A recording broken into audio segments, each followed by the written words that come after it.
엘리야는 지난 본문에 나오는 내용인데 엘리야는 엘리사를 계속해서 이제 떼어놓으려고 했습니다. 그 이유는 엘리야가 걸었던 선지자의 길과 그 인생이 어떤 것인지 엘리야는 생생하게 기억하고 있었기 때문이다라고 말씀을 드렸습니다. 그래서 하늘로 올라가기 전에 엘리사를 향해서 너 진짜 이 길 갈 수 있겠냐, 이렇게 너무 힘들면 안 해도 된다, 이런 말이라고 했죠. 거기에 대고 엘리사는 저 그렇게 할 겁니다. 다만 나에게 당신이 가졌던 2배의 은혜가 주어진다면 나는 그만큼 연약하니까, 아니 사실 하고 싶었던 말은 내 10배가 더 연약하니까 10배의 하나님의 은혜가 있기를 원합니다, 이렇게 이제 고백한 거죠. 그때 갑자기 불수레와 불말들이 하늘에서 내려와서 엘리야와 엘리사를 갈라놓고 엘리야가 회오리 바람을 타고 하늘로 올라갔습니다. 엘리야가 올라가는 모습을 보면서 엘리사는 너무너무 슬프고 힘들어했습니다. 22절에 엘리사가 보고 이르되 소리 지르되 내 아버지여 내 아버지여 이스라엘의 병거와 그 마병이여 하더니 다시는 보이지 아니하는지라. 이에 엘리사가 자기의 옷을 잡아 둘로 찢었다, 이렇게 되어 있습니다. 우리는 이런 모습을 보면 우와 대단하다 진짜 그러면서 더 감격적이고 감탄하고 이럴 거라고 생각하죠. 우리가 왜 그렇게 생각하냐면 나도 나중에 저렇게 되겠지? 이렇게 생각해서 그렇게 하는 건데 엘리사는 전혀 다른 생각을 한 거죠.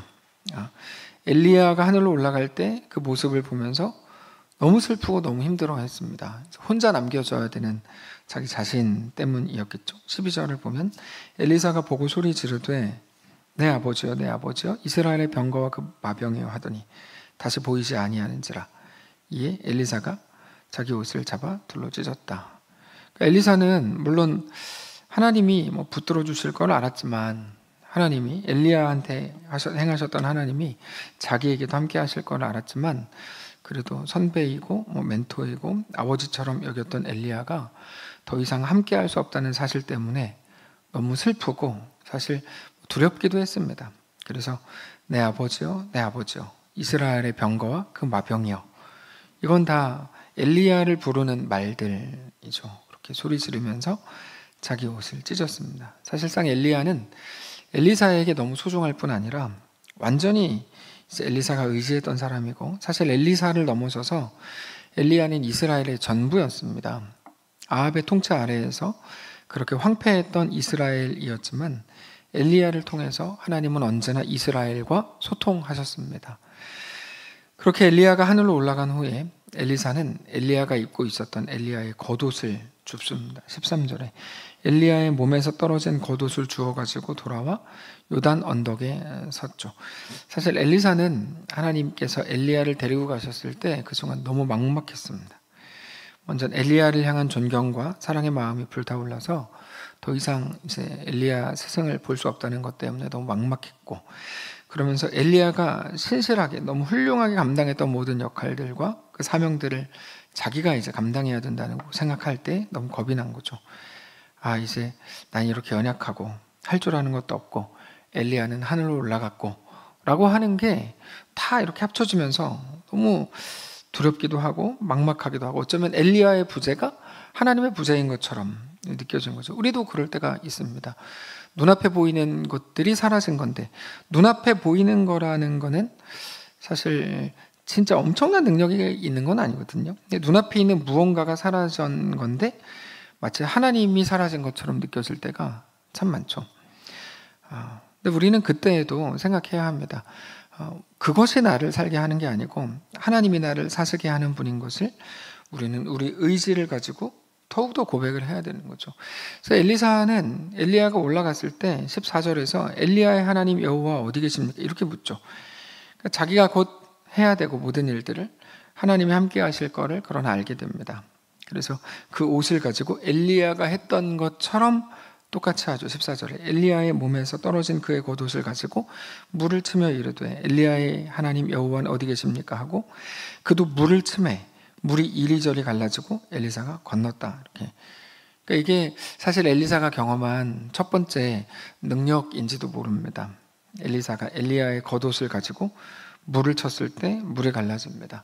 이거는 8절에서 엘리야와 똑같이 행한 건데 8절 앞에 나오니까 2장 8절 보시면 엘리야가 겉옷을 가지고 물을 말아 물을 치매 물이 이리저리 갈라지고 두 사람이 마른 땅 위로 건넜다고 8절에 되어 있는데 그거를 엘리사가 기억한 거죠.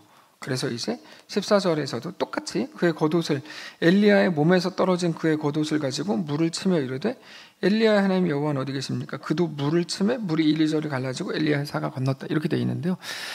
그러면 엘리야가 도대체 누구길래 엘리야가 입었던 옷도 저렇게 능력이 있는가? 이렇게. 근데 엘리야의 옷에는 아무런 능력이 없죠. 하나님께서 엘리야에게 임하셨던 것과 똑같이 이제 엘리사에게 임하신 거죠.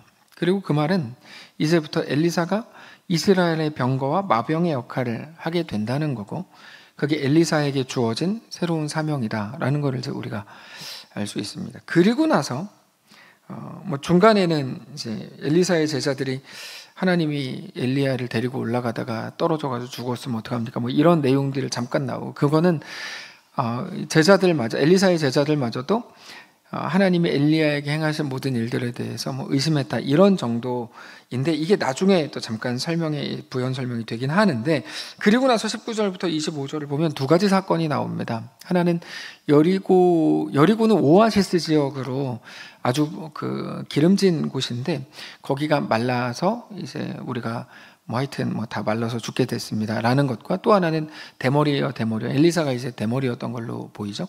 데머리여 이렇게 데머리라 그러면 안 되죠. 머머리요 그러면서 이제 이렇게 그랬다가 암콤이 나와가지고 하여튼 이렇게 사람 많은 아이들을 찢었다 이런 내용이 두 개가 나와서 이 두 개가 도대체 뭐냐 이게 이제 약간 좀 이해가 약간 어려운 부분이 뒤에 나오는 건데 이 두 가지 사건이 사실 그 둘이 하나의 결론을 가집니다. 먼저는 저주받은 것 같은 도시 여리고에 생명의 복을 선포하는 게 나옵니다. 그러니까 여리고는 요단 계곡에 자리 잡고 있는 오아시스 도시였다고 알려져 있습니다. 이곳은 거대한 협곡이 있는 이제 많은 샘으로부터 여리고에 풍부한 물이 공급이 됐다고 하는데 지금 시대에도 여리고는 1년 내내 따뜻한 기후와 풍부한 물로 좋은 농산물이 나온다고 합니다. 근데 오늘 본문에서 최소한 엘리사가 여리고에 머무는 동안에 그 성 사람들이 와서 엘리사에게 자기들이 당하고 있는 물의 고통에 대해서 말합니다. 19절을 보면 그 성읍 사람들이 엘리사에게 말하되 우리 주인께서 보시는 바와 같이 이 성읍의 위치는 좋으나 물이 나쁨으로 토산이 익지 못하고 떨어집니다. 그들이 말하는 문제는 우리 땅은 좋은데 물이 안 좋습니다. 이런 내용이죠. 그래서 엘리야의 선지자적 능력을 계승한 엘리사가 왔으니까 여리고의 근본적인 문제인 이 물을 좀 고쳐주십시오. 근데 19절을 좀 자세히 보면 물에 대한 문제가 생각보다 깊은 문제라는 걸 알 수 있는데 단지 이곳이 물이 나쁘기 때문에 땅의 소산이 익지 못했다 이렇게 되어 있는데 여기 익지 못했다라는 이 구약 성경의 단어는 불임 이것과 이제 같은 단어를 쓰고 실제로 이 단어를 이제 불임으로 번역하는 성경들도 많습니다. 불임 또는 유산 아기가 뱃속에 있다가 유산한 그때의 단어와 같습니다. 그래서 어린아이를 잃어버렸을 때도 그렇고 어린아이가 죽었을 때도 같은 단어를 씁니다. 그러니까 단지 이게 물이 석회질이 많습니다 이런 개념이 아니고 이것보다 훨씬 더 깊은 문제인 거죠. 표준 세번역 성경에서는 이 부분을 이 땅에서는 사람들이 아이를 많이 유산합니다 이렇게 번역을 했습니다. 유산이라고 번역을 해버렸어요. 공동 번역에서는 자식을 낳을 수 없습니다 이렇게 이제 그러니까 생명에 관한 것으로 번역이 돼 있다는 거죠. 물론 우리는 농사적인 개념으로 여기 보면 이제 이렇게 이해하지만 그래서 물이 나쁨으로 토산이 익지 못하고 떨어집니다 이렇게 이제 개역 개정에는 번역을 했지만 사실 이 내용은 사람들 그 어린아이의 생명과 연관된 것이라는 거를 이제 말씀하시는 거죠. 물론 그 물에 어떻게 해서 독이 들어갔는지 얼마나 오래된 문제인지 엘리사는 전혀 몰랐습니다. 그런 거 결국 이 도시는 저주로 둘러싸여 있었다는 건 확실하고 엘리사는 그 죽음의 물을 생명의 물로 바꿔달라는 도전 앞에 선 거죠. 네. 자, 그때 엘리사가 어떻게 하죠? 먼저 새 그릇을 가져오라 그래요. 20절을 보면 엘리사가 이르되 새 그릇에 소금을 담아 내게로 가져오라 이렇게 말합니다. 성경에도 새수를 새 부대에 담는 것처럼 종교의식에서 새 것을 아주 자주 사용합니다. 그리고 새 그릇에 소금을 담아와라. 그리고는 새 그릇에 담긴 소금을 가지고 물의 근원으로 갑니다. 물 주변으로 가는 게 아니라 이제 근원을 치료하겠다는 거죠. 그리고는 거기에 소금을 던지면서 하나님의 말씀을 선포합니다. 우리나라에서 뭐 재수없어 소금 뿌려, 이거는 다른 겁니다. 이거랑 이제 완전 다른 건데 21절을 보면 하나님의 말씀을 이렇게 선포해요. 엘리사가 물 근원으로 나아가서 소금을 그 가운데 던지며 이르되 여호와의 말씀이 내가 이 물을 고쳤으니 이로부터 다시는 죽음이나 열매 맺지 못함이 없을 거다. 그랬더니 엘리사가 선포하자마자 그 물이 고쳐집니다. 22절에 그 물이 엘리사가 한 말과 같이 고쳐져서 오늘에 이르렀더라. 이거는 단지 엘리사를 통해 기적이 하나 일어났다, 이런 하나의 기적에 대한 이야기가 아니고 그것보다 더 큰 겁니다. 그러니까 이제부터 하나님이 엘리사에게 그냥 우리로 바로 이렇게 좀 끌고 들어오면 한 성도에게 어떤 사역을, 어떤 인생을 살게 하시는지를 보여주는, 그래서 첫 번째 사건이라서 매우 중요합니다. 사역의 방향이기도 하고 그 엘리사가 가지고 가야 될 사역의 어떤 내용이기도 하죠. 저주의 샘을 생명의 샘으로 바꾸는 겁니다. 그러고 보면 예수님이 이 땅에 오셔서 하신 일이 정확히 그 일이죠. 죄의 삭시 사망이어서 사망이 전부인 우리의 운명을 바꾸셨죠. 영원한 생명으로. 그렇게 이제 은혜라는 걸 우리에게 주셨죠. 그게 사실은 구약 성경에도 그렇고 신약 성경에도 그렇고 계속해서 선지자를 통해, 그리고 하나님의 그 복음을 통해 계속해서 반복되는 역사가 바로 그 역사입니다. 바뀜이죠. 바뀜, 변화. 저주의 도시를 생명으로의 도시로 바꾸라고 하는 것이 엘리사에게 주어진 사명이고 모든 그리스도인들에게 주어진 마땅한 사명입니다. 우리가 할 일이 바로 그거죠. 저주받은 곳을 생명력 넘치는 곳으로 바꾸는 것입니다. 우리의 가정과 우리 학교와 직장이 바로 그런 곳들이죠. 우리의 그 곳들이 신실한 자들, 하나님 앞에 엎드린 자들로 그리고 굴복하는 자들로 넘쳐납니까? 그렇지 않을 겁니다. 오히려 하나님을 조롱하고 하나님을 전혀 두려워하지 않는 모습으로 가득할지도 모릅니다. 우리가 감당해야 될 일은 바로 저주 같은 곳에 생명력 넘치는 곳으로 바꾸는 일입니다. 근데 그거는 우리의 능력이나 혹은 어떤 우리의 기술로 이루어지는 게 아니고 우리의 존재 자체로 이루어지는 일입니다. 그러니까 우리의 그 변화의 주체가 되어야 하는 것이 사명이기 때문에 우리가 어떤 직장에 가거나 우리가 속한 어떤 공동체를 바라볼 때 뭔가 마음에 안 들고 뭔가 싫은 사람들이 있으면 그게 정상입니다. 왜냐하면 그래서 그리로 보내시는 것이기 때문이죠. 그래서 내가 있는데 우리 직장은 왜 자꾸 이래? 왜 자꾸 이 모양이야? 사실 이 생각이 잘 모르는 사람의 생각인 거죠. 뭐 당연히 이런 모양이어야 하는 거죠. 당연히 뭔가 부족한 것이어야 하고 거기 들어가서 그곳을 거룩한 곳으로 바꿔라 라는 것이 우리에게 주어진 사명이기 때문이죠. 근데 이 변화라는 그럴듯한 주제로 억지를 부리는 경우가 많습니다. 예를 들면 이런 거죠. 자기가 옳다고 생각하고 자기가 익숙하고 자기에게 편한 방식으로 바꾸어야 한다는 건 사실은 억지입니다. 예를 들면 기독교적인 어떤 문화로 바꾸어야 한다라는 것도 사실 억지입니다. 그러니까 하나님은 그런 종류의 것들을 명령하시는 게 아니라 정확히 말하면 어떤 형태냐, 그러니까 기독교의 문화, 기독교 방식이 무엇이냐, 그게 얼마나 들어가 있냐, 이런 차원이 아니고 우리가 잘 아는 것처럼 하나님 나라의 방식, 하나님 나라의 가치, 하나님 나라의 기준에 대해서 말씀을 하시는 겁니다.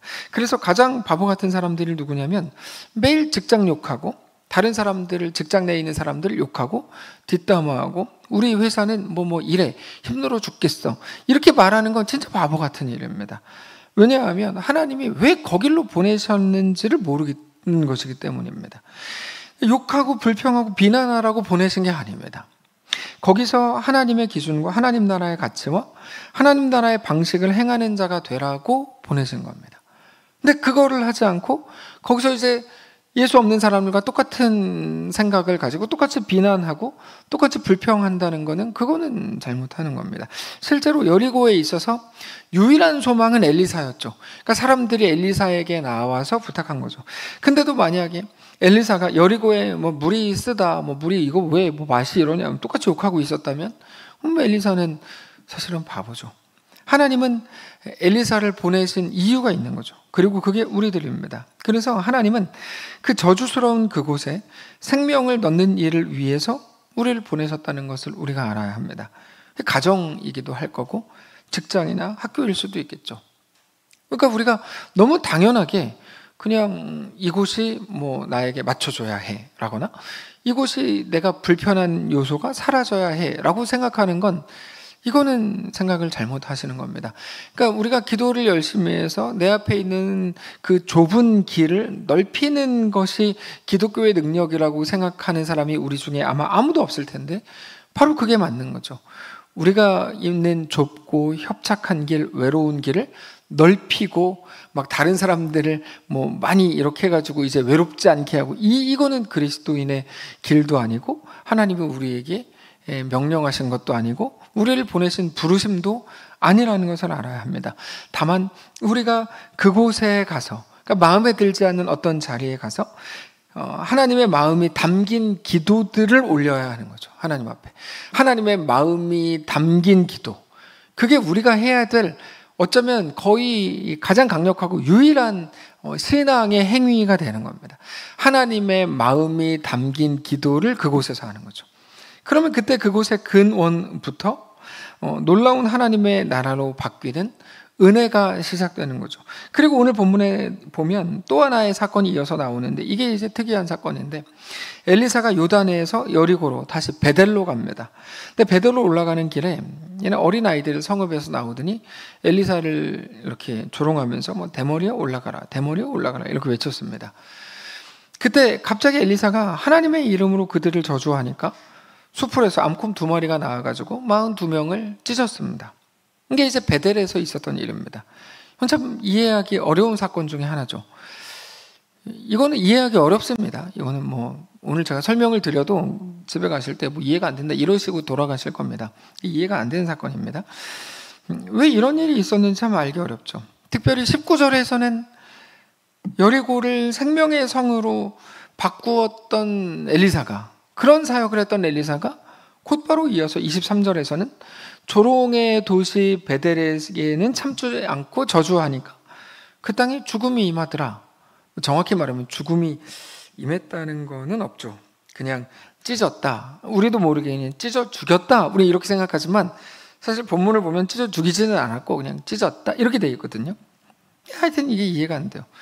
이게 이해가 안 되고 좀 우리가 이거를 받아들이기 어려운 이유는 성경에 나오는 표현 때문인데 작은 아이들이라고 번역된 표현 때문입니다.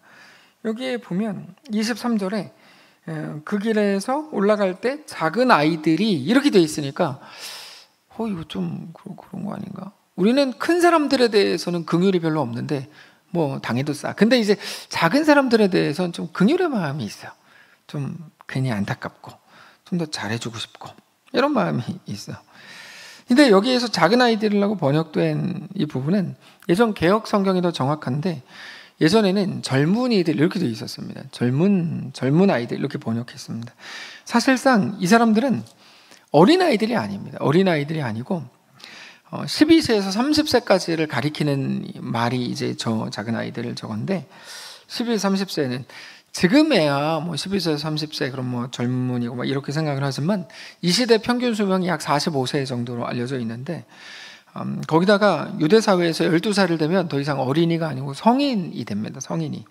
그래서 오늘 본문에 나오는 작은 아이들은 어른 아이들입니다. 어른 아이들. 그러니까 다 큰 성인이죠. 그것도 평균 연령 정도나 그보다 좀 높은 성인이고 사회의 주축이 되는 사람들입니다. 그래서 먼저는 어린아이라는 말이 우리 감성을 좀 자극하는 거고 또 하나의 오해는 이 아이들이 암콤에게 찢겨 죽었다 이렇게 생각하는 건데 성경을 보면 암콤이 나와서 아이들의 42명을 찢었다 이런 말은 있습니다. 오늘 본문에. 근데 영어 성경 NLT를 보아도 그렇고 우리 한글 성경을 보아도 죽었다는 말은 안 나옵니다. 그래서 이제 물론 뭐 죽었다고 생각하는 사람들도 있지만 오늘 우리 본문도 그렇고 NLT도 그렇고 죽었다는 아니고 찢었다. 성경을 잘 보면 이제 그렇게 나오죠. 근데 중요한 건 그 사람들이 죽었든지 찢겨서 상처를 입었든지 중요한 건 그게 아니고 하나님의 심판과 저주를 받았다는 사실은 맞고 그들이 이제 저주받았다는 것도 맞아요. 그러면 이게 뭐냐 이거죠. 왜 여리고랑 달랐냐? 이거를 알기 위해서는 그 사람들, 엘리사 말고 엘리사 앞에 있었던 사람들의 모습을 우리가 조금 정확히 봐야 됩니다. 두 단어로 놀렸는데 하나는 대머리라고 놀렸고 또 하나는 올라가라라고 이제 놀렸습니다. 이 둘 중에서 엘리사는 대머리에 화가 났을까요? 아니면 올라가라에 화가 났을까요?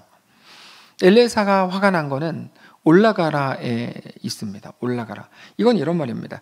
네 스승 엘리야가 하늘로 올라갔다며, 이 말입니다. 네 스승 엘리야가 하늘로 올라갔다며 그렇게 네가 말하잖아. 이렇게 넌 진짜 올라갔다고 믿어? 그 죽은 거야. 올라간 게 아니고 죽은 거야. 근데 너도 그냥 죽어버려. 너 필요 없어. 우리에게는 너 필요 없고 그냥 죽어버려. 엘리야처럼 하늘로 올라갔다고 하고 죽어버려. 이런 의미입니다. 실제로 오늘 보면 아까 이제 엘리사의 제자들도 그랬는데 엘리야가 하늘로 진짜 올라갔는지 아니면 가다가 성령이 떨어뜨려가지고 골짜기에 죽었는지를 의심하는 사람들이 많았습니다. 16절을 보면 그에게 이르되 당신의 종들에게 용감한 사람 50명이 있으니 청하건대 그들이 가서 당신의 주인을 찾게 하소서. 염려하건대. 그러니까 자기들이 이제 하나님 행하신 일에 대해 왜 염려해요? 염려하건대 여호와의 성령이 그를 들고 가다가, 이게 엘리사의 종들이, 제자들이 한 말입니다. 어느 산에나 어느 골짜기에 던지셨을까 하나이다 하니라. 엘리사가 이르되 보내지 말라. 이 생각이 이 엘리사의 제자들뿐 아니라 그 시대에 상당히 많은 사람들이 가지고 있었던 생각입니다. 엘리야가 하늘로 올라갔다더라 라고 엘리사, 자기가 봤으니까 얘기할 때 그렇지 않은 것 같다. 엘리야가 올라갔는지 죽었는지 모르겠다. 이런 거죠. 엘리사의 제자들 중에도 의심하는 사람들이 많았습니다. 여기 보면 최소한 50명을 뿌렸다고 돼 있으니까요. 방금 전에 자기 스승과의 눈물의 이별을 했던 엘리사로서는 이런 모든 것들에 대해서 왜 저러지? 도대체 왜 저러는가라고 생각을 하는 거죠. 저런 일들은 예수님의 죽으심과 부활 이후에도 똑같은 일들이 있었죠. 그러다 보니까 갑자기 사라진 엘리야에 대해서 많은 사람들이 하나님의 행하심은 믿을 수 없고 죽었다고 생각한 겁니다. 거기다가 그 사람들은 지금 엘리사에게 올라가라 그러면서 대머리요 이렇게 이제 말하죠. 그들은 지금 선지자 엘리사를 그렇게 말하고 있는 건데, 엘리사가 누구냐면 엘리야 다음으로 세우신 하나님의 사람이죠. 다시 말해서 베델 사람들은 하나님의 사람 엘리사에 대해 말하고 있는 건데, 결국 베델의 사람들이 말하고 싶은 건, 자, 이게 한 문장이 오늘 제일 중요합니다. 베델의 사람들이 말하고 싶은 건 하나님에 대한 불신이고 하나님에 대한 조롱이고 하나님에 대한 핍박이고 하나님에 대한 거절인 겁니다.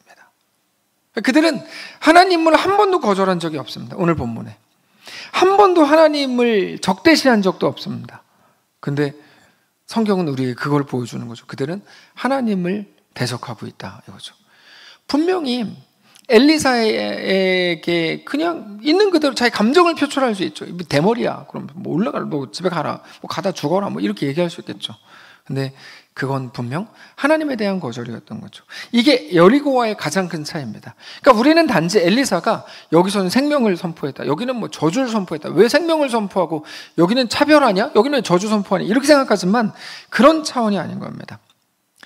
우리가 하나님 앞에 어떤 사람이어야 하는가에 대해서, 하나님이 누구신가에 대해서, 하나님은 우리에게 무엇을 요구하시는 건가에 대해서 오늘 본문이 보여주는 거죠. 여리고는 하나님 앞에 비록 지금 죽음의 자리였지만, 왜냐하면 거기는 불임, 유산, 그리고 죽음 이런 거였지만, 그들이 당한 일들이 하나님 앞에 자기의 연약함을 고백하면서 은혜를 구하고 있었던 반면, 베델이라는 거는 하나님의 집 이런 뜻 아닙니까? 근데 엘리야를 하늘로 올라갔다고 하는 하나님의 말은 거짓말이고, 지금 우리에게도 당신은 필요 없다라고 거부하고 있었다. 이게 이제 오늘 본문이 우리에게 보여주려고 하는 거죠. 그러면 베델은 왜 그렇게 겁도 없이 하나님을 조롱하고 거부했던 건가? 베델은 매우 존귀한 자리입니다. 베델은 엄청 존귀한 자리입니다. 근데 열왕기서에서의 베델은 다릅니다. 베델은 창세기에서 엄청 존귀한 자리이지만 열왕기서에선 다릅니다. 열왕기서에 나오는 베델은 하나님을 배신한 배교의 중심지로 소개가 됩니다. 베델은. 그 말은 그들이 우상 숭배로 먹고 살았던 사람들이었다는 말입니다. 그렇기 때문에 하나님의 선지자가 오면 자기들의 돈벌이에 나쁜 영향을 줄 수 있을지도 모른다고 생각을 했던 거야. 그래서 하나님의 선지자를 조롱하고 사실은 그들은 지금 하나님을 거부하고 있었던 거죠. 결국에 자기들에게 필요한 건 하나님이 아니라 하나님이 주시는 좋은 것이라고 생각하는 거죠. 여러분, 이거는 굉장히 교묘한데 굉장히 위험한 겁니다. 사실 뭐 굉장히 위험하다라는 말 할 필요 없이 사실은 아주 더 나쁜 겁니다. 무엇을 갖고 와도 그거보다 더 나쁜 겁니다.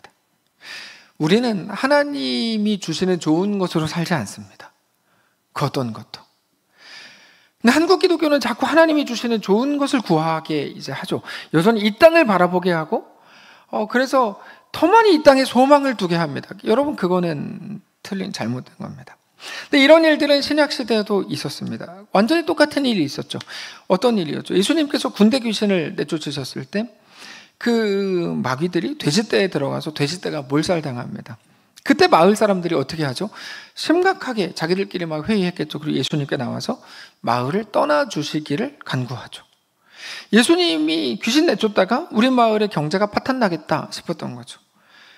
뭐 마귀가 있건 뭐 귀신이 있건 우리와 함께 누가 있건 뭐 상관없다. 돈만 있으면 된다라고 생각하는 이 거지 같은 생각이 예수님께도 나가시라고 했던 거죠. 그러니까 오늘 본문에 나오는 엘리사에게 가라라고 한 거는 어떻게 보면 뭐 그렇게 큰일이 아닐지도 몰라요. 그리고 그들의 그런 정신, 하나님보다 당장 눈에 앞에 보이는 어떤 더 의미 있고 더 소중하고 필요하다고 믿는 그 무언가가 있다라고 믿는 그들의 정신이 그들의 삶을 스스로 저주하고 있었다는 것을 우리는 알아야 하는 거죠. 그러니까 뭐가 진짜 저주냐는 건, 뭐가 진짜 저주냐? 여리고처럼 쓴물이 나오는 것이 저주인가? 아니면 아니죠. 그것 때문에 하나님의 은혜를 구하고 하나님이 주신 놀라운 은혜 가운데 거하게 되잖아요. 여리고는. 반대로 베델은 뭐 이방 그 배교의 중심지였으니까 그걸로 잘 먹고 살았겠죠. 그러나 그들의 그런 마음이 매우 저주스러운 거죠.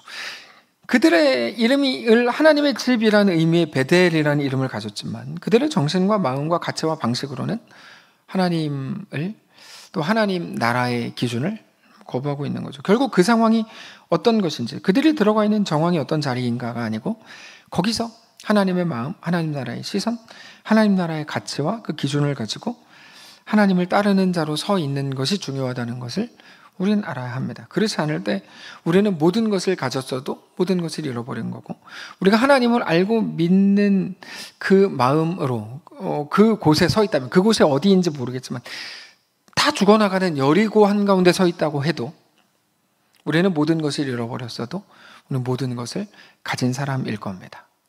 그러니까 우리가 지금 현재의 상황과 현재의 모습으로 인해서 울거나 웃는다면 그거는 우리가 사실 잘못하고 있는 것이죠. 그럼 우리는 무엇 때문에 울어야 하고 무엇 때문에 웃어야 합니까? 하나님의 마음과 하나님의 시선과 하나님의 기준이 내 안에 있는 것으로 인해 웃어야 하고, 반대로 내가 오늘 많은 것들을 가지고 있지만 하나님의 은혜 앞에 엎드리지 못하는 것으로 인해 울어야 하는 거죠. 그래서 마태복음에서도 세례 요한한테 왔나요? 사람들이. 그래서 너 왜 그러냐? 너 도대체 왜 우리가 피를 부을 때 니는 춤추지 않고 우리가 슬피 우는데 너는 왜 울지 않냐? 이렇게 묻죠. 자기들은 눈에 보이는 것으로 인해 춤추고 웃고 반대로 울지만 그들은, 그리스도인들은 전혀 다른 존재라는 것을 성경은 우리에게 말씀하시죠. 하나 또 재미없는 하나의 이야기가 있는데, 어떤 한 목사님이, 그분이 그냥 딱 우리 교회만한 딱 괜찮은 교회를 갖고 싶어 했어요, 자기가. 예, 그분이 그랬어요. 뭐 어떻게 그럴 수 있습니까? 근데 그분이 머리가 좋아가지고, 그분이 교인들 몇 명하고 이렇게 막 여론을 막 만들더니, 그러면서 어떤 이유들을 가지고 원래 계시던 목사님을 쫓아내버렸어요. 이게 또 이런 일이 있더라고요. 네, 쫓아내버렸어요. 그러고는 자기가 정당하게 그 교회에 청빙받는 방식으로 하면서 담임 목사가 됐어요. 원래 계시던 분은 그분은 뭐 노예도 이렇게 거짓을 모함해가지고 면직시켜 버렸어요. 뭐 별일 다 있습니다. 사람이 모인 교회는 무슨 일이든 일어날 수 있죠. 그리고 나서 한 30년 정도가 지났는데 교인들 뭐 다 떠나고 뭐 교회를 이제 본인이 다 빼앗고 나서 교회 건물랑 땅을 다 팔아먹고 자기 노후 자금으로 이렇게 쓰고 있어요. 지금 쓰고 있어요. 그러면 어떤 사람들은 이렇게 생각하죠. 그분이 자기가 옛날에 한 일이 있어서 예전에 그렇게 했으니까 하나님 저주하신 거다. 아니 왜 25년 전, 30년 전에 왜 그런 짓을 했는가. 그러면서 재앙을 당한 거고 저주당한 거라고 말할지 모르지만 사실은 그분은 20년 전의 실수와 잘못 때문에 오늘 저주당한 게 아니고 그분이 살아왔던 모든 방식이 그냥 저주였던 거예요.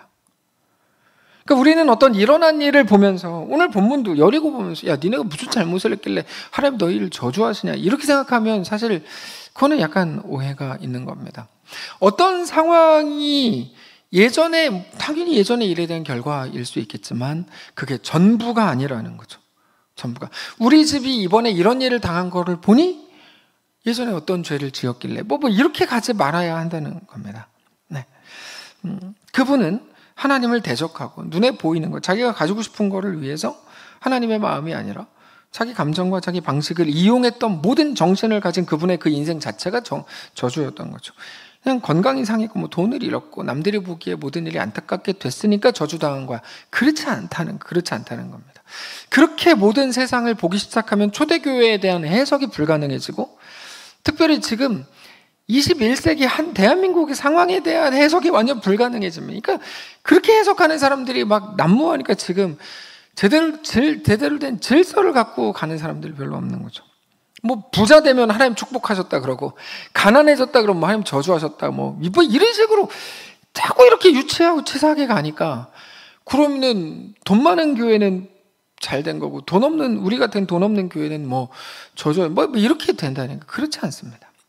전혀 그렇지 않습니다. 우리는 모든 일에 대해서 자꾸만 인과응보적으로 해석하려고 합니다. 늘 원인을 찾아서 결과를 바꾸려고 하는 건데 그건 세상에서 늘 배워왔던 방식입니다. 네가 잘못했으니까 이런 일을 당하지. 네가 잘하면 좋아질 거야. 근데 그렇게 볼 때 그러나 기독교의 하나님은 가장 인과응보적이지 않은 분이라는 걸 알아야 합니다. 왜냐하면 기독교에는 세상에 없는 역설이라는 게 있거든요. 은혜가 바로 그 가장 큰 역설입니다. 은혜. 나는 잘한 게 없는데 하나님 나에게 채워주세요. 이게 이제 은혜죠. 우리는 죄인인데 죄의 삭은 사망인데 그 결론으로 가지 않고 갑자기 은혜가 나옵니다. 갑자기. 그리고는 하나님의 은혜로 구원을 받았다. 네, 이렇게 말하죠. 하나님 내가 뭐를 잘했다고 왜 나한테 은혜를 주시죠? 너는 내 자식이야. 이렇게. 그러면은 내가 언제 하나님 믿는다 그랬어요? 내가 언제 도대체 하나님을 믿었어요? 그럼 뭐 이해가 안 되는 말을 해요. 태초에 내가 너를 선택해서. 그러니까 우리가 할 말을 그냥 다 막아버리는 거죠. 인과응보를 다 깨뜨려 버려요. 그게 욥기의 주제였죠. 욥기의 핵심 주제. 그렇게 우리 존재가 바뀝니다.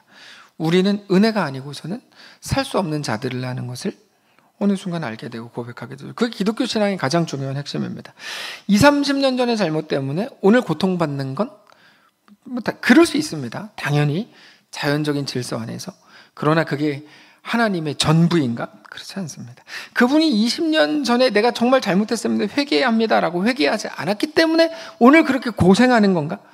그렇지 않습니다. 다시 한번 말씀을 드리지만 그분의 정신, 하나님을 두려워하지 않고 하나님보다 돈과 관계와 자존심과 자기 감정을, 자기 명예를 더 소중히 여긴 결과, 하나님과 자기 만족을 바꾼 결과가 서서히 만들어지는 겁니다. 그래서 오늘 우리가 어떻게 해야 하는가, 어떤 삶을 살아야 하는가에 대해서 성경은 우리에게 너무 명확하게 말씀하시는 거죠. 우리가 지금 부유한 넉넉한 곳에 있는가? 아니면 쓴 물 한가운데 있는가가 우리 삶의 핵심이 될 수 없다는 거죠.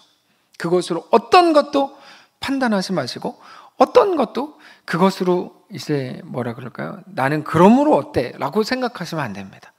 우리 중에 곤란한 일을 겪고 계시는 분도 계시고 의도하지 않게, 혹은 우리 중에 생각지도 못했던 아주 좋은 평탄한 길을 걷는 분들도 계실 겁니다. 내가 잘했기 때문이라거나 잘못했기 때문으로 가지 마시고 그 모든 정황 속에서 나는 하나님 앞에 어떤 사람으로 설 것인가에 우리는 더 집중해야 합니다. 협박하는 건가? 오늘에 쌓여서 우리 인생이 된다면 네, 협박하는 겁니다. 여러분, 말씀을 들으면서 협박받지 않는다면 그거는 진짜 최악입니다. 하나님의 말씀은 우리를 계속 협박합니다. 그게 맞습니다. 계속 우리에게 훈계하고 교훈을 줍니다. 하나님의 말씀은. 그냥 하나님의 말씀을 듣는데도 나랑 상관없는 일이야. 그거야말로 가장 무서운 일이고 불쌍한 일인 거죠. 우리는 말씀에 도전을 받아야 됩니다. 그게 매일의 소원이 돼야 됩니다. 하나님, 내가 오늘 말씀에 도전을 받기를 원합니다. 그게 맞는 거지. 내가 오늘 말씀에 위로받기를 원합니다. 무슨 위로가 자꾸 필요해요? 우리한테는 말씀의 위로가 자꾸 필요한 게 아니에요. 말씀에 도전을 받고 내가 하나님 앞에 다시 온전히 세워지는 게 중요한 거지. 네. 그게 옳은 기도입니다. 주님, 주의 말씀에 내가 오늘 도전을 받게 해주십시오. 이렇게 기도해야 돼요. 그래야 우리가 삽니다.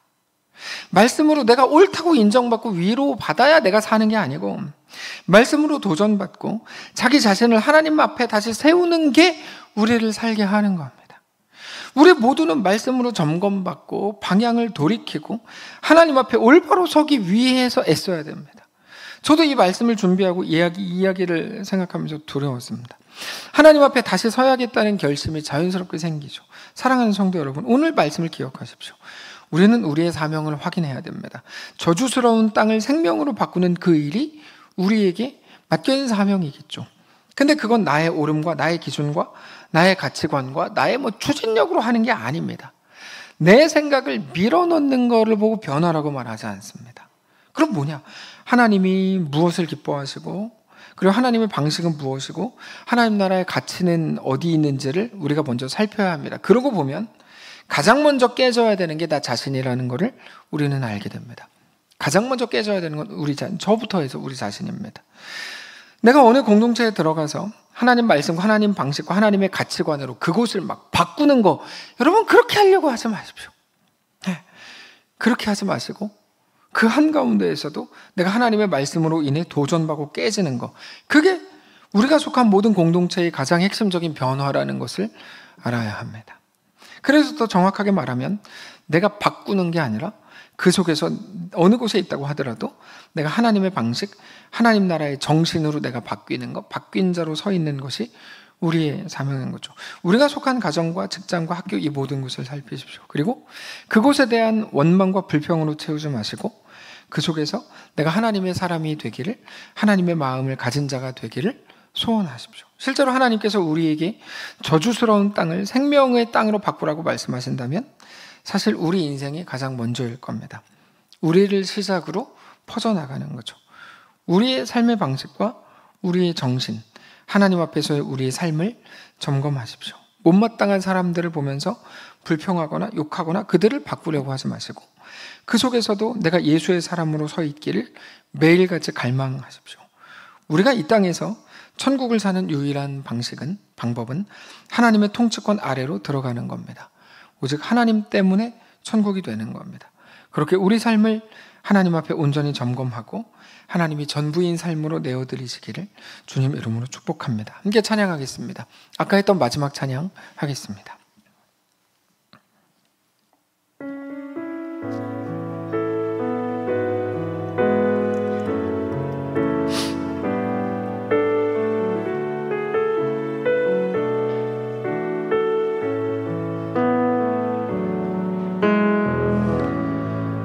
의지했던 모든 것 변해가고 억울한 마음은 커져가네. 부끄럼 없이 살고 싶은 마음 주님 아시네. 모든 일을 선으로 이겨내고 죄의 유혹을 따르지 않네. 나를 구원하신 영원한 그 사랑, 그 진근에 날 붙드시네.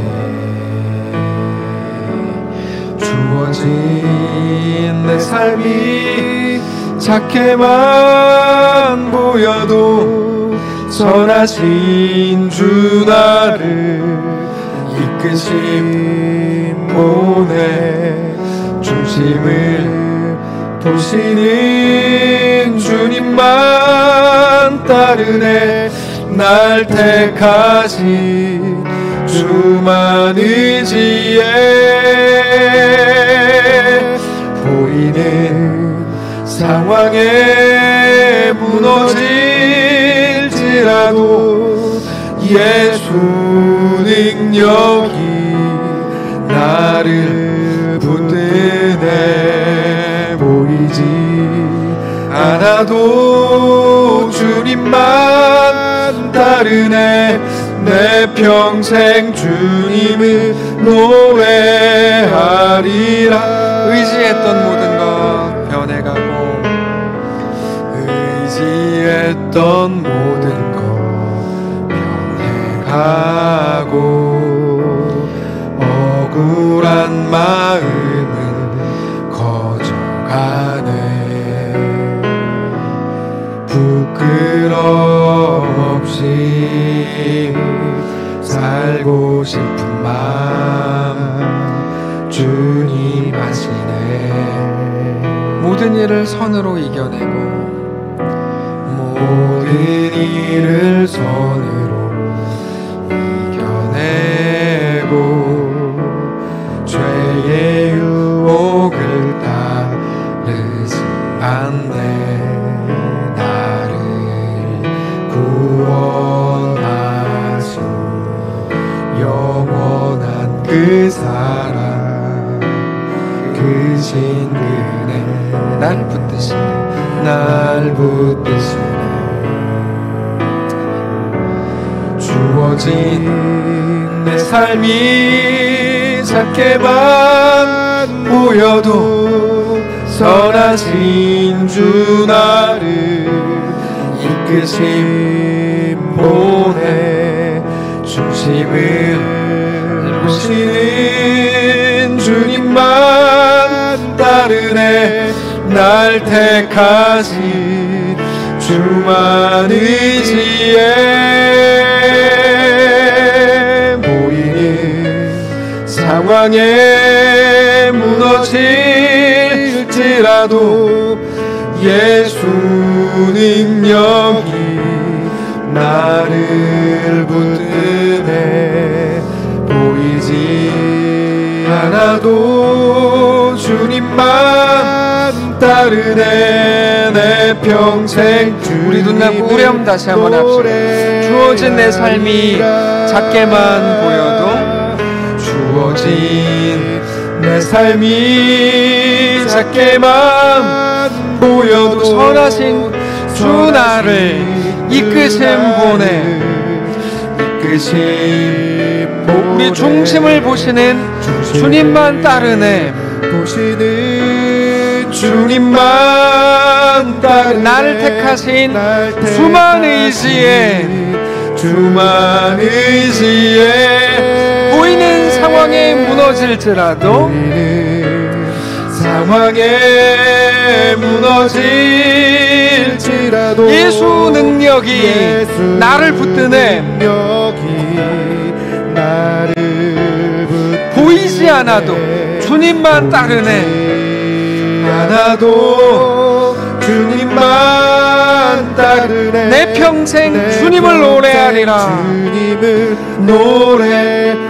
노래하리라 우리가 방금 전 고백한 이 고백은 정말 너무 귀한 고백입니다. 주어진 내 삶이 작게만 보여도 우리 모두의 고백이죠. 보이는 상황에 무너질지라도 선하신 주님 나를 이끄네 중심을 보는 주님만 따르네 보이지 않아도 주님만 따르네 내 평생 주님을 노래하리라. 우리가 지금 여리고에 있을지도 모르고 다 죽어가는 것 같은 많은 사람들이 한탄하고 야 너 진짜 어떻게 그 여리고에 있을지 모르고 혹은 이름만 번지르르 했던 그 베델에 있을지도 모르겠죠. 하나님, 그러나 내 삶의 주인이 하나님이신 것을 알고 그 앞에 엎드립니다. 하나님이 나의 신실한 하나님이신 것을 내가 믿습니다. 네, 내가 하나님의 자존심입니다. 그 속에서 내가 신자로 서고 내가 그 속에서 하나님 나라의 기준과 가치를 따르는, 내가 막 대단한 역사를 막 이루지 못해도 나 한 사람이 그곳에서 신자요 성도로 서 있는, 우리 삶을 요구하시는 것이 하나님이 우리에게 대한 요구라면 내가 오늘 그렇게 서기를 원합니다. 나와 함께 해주십시오. 다 같이 조용히 묵상하며 1, 2분간 기도하고 마치겠습니다. 기도합시다. 주님, 주 앞에 서기를 원합니다.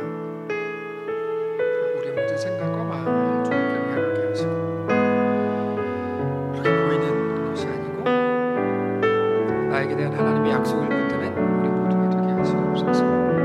우리들의 가정을 그렇게 축복하시고 우리 인생을 그렇게 주관하셔서 하나님을 믿음으로 바라보게 하시고 주님과 함께 동행하게 하여 주시옵소서. 지금에 있는 상황이 영원하진 않겠죠. 그럴듯하게 떠들었지만 한순간에 망하고, 늘 두렵고 무서워했지만 또 한순간에 흥할 수도 있겠죠. 하나님, 다만 우리가 지금 어디 있든지, 어떤 형편이든지, 우리 정황은 무엇이든지, 남들은 우리에게 대해 뭐라고 얘기하든지, 그러니까 그곳에서 하나님을 더 사랑하고 주님을 신뢰하고 하나님 앞에 나아가 엎드리고, 그래서 우리 모든 재앙을 진정한 복으로, 축복으로 바꾸는, 우리 인생을 가장 존귀하고 가장 가치 있는 인생으로 바꾸는 사랑하는 모든 성도들을 다 되게 하여 주시옵소서. 하나님의 놀라운 은혜가 우리 가운데 부어지고, 그렇게 하나님 함께 하심과 하나님의 역사가 우리 자신감이 되는 거룩한 은혜가 있게 하여 주시옵소서. 하나님, 우리가 서 있는 이곳이 연약함이고 또 다른 사람들이 늘 걱정해주는 자리일지라도, 모두가 정말 시대적으로 죽어나가고 힘겨워하는 자리일지라도 그곳에서 하나님의 사람이 되고 하나님 나라를 아는 자로, 예수를 믿는 자로 서 있게 하여 주시옵소서. 지금의 잘됨이 영원하지 않을 거고, 지금의 힘겨움도 영원하지 않겠죠. 지금의 이 상황이 영원하지 않겠죠. 하나님, 우리가 어디 있든지 어느 자리에 있든지 하나님을 더 사랑하고 주께 더 온전히 나아가는 거룩한 신자로, 성도로 서게 하시고, 그렇게 오직 하나님만을 믿음으로 바라보며 살아가는 사랑하는 모든 성도들이 되게 하여 주시옵소서. 우리의 지금 상황으로 인해 교만하지 않게 하시고, 또 우리의 상황으로 인해 벌벌 떨지 않게 해주시고, 다만 우리의 모든 정황과 모든 상황을 하나님의 은혜로 끌고 나아가는, 그렇게 오직 하나님만 내 아버지입니다. 눈앞에 좋아 보이는 것으로 살지 않고 힘겨워 보이는 것으로 죽지 않습니다. 하나님만 나를 살리고 죽이는 분입니다. 하나님 앞에 온전히 오늘도 나아갑니다. 우리가 있는 모든 자리에서 그렇게 신자가 되기를 원하고 더욱더 하나님의 백성으로 서기를 갈망하는 우리 모두가 되게 하여 주시옵소서. 사랑하는 우리 가족들을 허락하시니 감사합니다. 하나님, 주 안에 복된 가정들로 다 새로워지게 하시고, 그렇게 주님을 뜨겁게 사랑하고 주 앞에 온전히 엎드린 바 되는 사랑하는 믿음의 가정들을 다 되게 하여 주시옵소서. 우리 주인 되신 살아계신 우리 주 예수님의 이름으로 기도합니다. 아멘. 하늘에 계신 우리 아버지요, 이름이 거룩히 여김을 받으시오며 나라가 임하시오며 뜻이 하늘에서 이룬 것 같이 땅에서도 이루어지이다. 오늘 우리에게 일용할 양식을 주시고 우리가 우리에게 죄진 자를 사준 것 같이 우리 죄를 사하여 주시고 우리를 시험에 들게 하지 마시고 다만 악에서 구하시옵소서. 대개 나라와 권사와 영광이 아버지께 영원히 있사옵나이다. 아멘.